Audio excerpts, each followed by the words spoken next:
विषय जो दिया हुआ है हिंदी, जिसका लर्निंग आउटकम कोड है हिंदी 808 811 और प्रश्न क्रमांक लिया गया है 50। तो प्रश्न को जरा पढ़ के बताएं, कौन पढ़ देगा प्रश्न को? चलो पढ़ो बेटा। सामूहिक और सांस्कृतिक शब्द में समानता है। प्रश्न बोल रहा है कि दो शब्द दिए गए हैं हमारे पास और दोनों में समानता का आधार क्या है? तो हमारे पास 4 विकल्प दिए गए हैं। इन चारों विकल्पों में आपको बताना है कि कौन सा सही विकल्प होगा और सही है तो क्यों है, अगर ऑप्शन दूसरा बता रहे हैं गलत है तो क्यों गलत है। ठीक है, तो कौन सा ऑप्शन सही होगा, कौन बताएगा? चलिए बताइए आप। सी सही होगा। क्या लिखा हुआ है जरा विकल्प को पढ़े, जरा एक बार जोर से पढ़े। हाँ, तो कैसे हमको पता चलेगा दोनों में एक ही प्रत्यय का प्रयोग किया गया है? उत्तर हमारा सही है ना? देखने से ही समझ में आ रहा है कि सामूहिक और सांस्कृतिक दोनों में क्या प्रत्यय दिया गया है? एक ही प्रत्यय दिया गया है।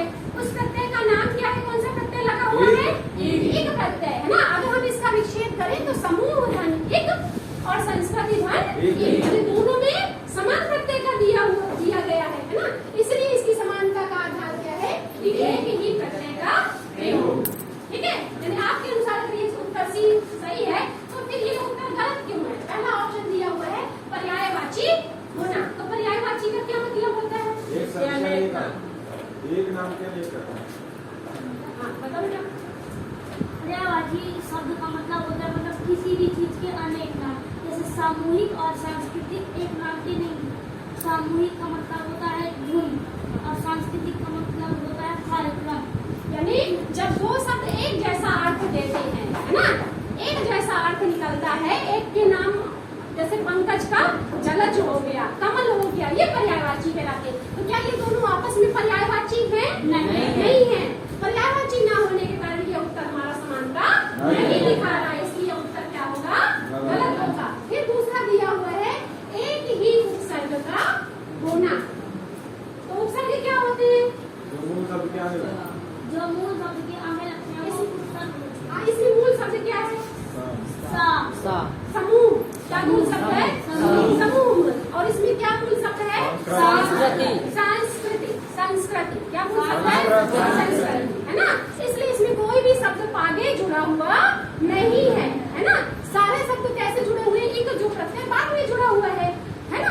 इसलिए उपसर्ग वाला ऑप्शन भी क्या होगा हमारा? गलत होगा। यानी एक ही उपसर्ग का इसमें प्रयोग नहीं किया गया है। ठीक है, फिर एक और बचा हमारे पास ऑप्शन डी, विलोम होना। तो क्या ये विलोम शब्द दिए हुए हैं क्या? नहीं। विलोम का क्या अर्थ होता है?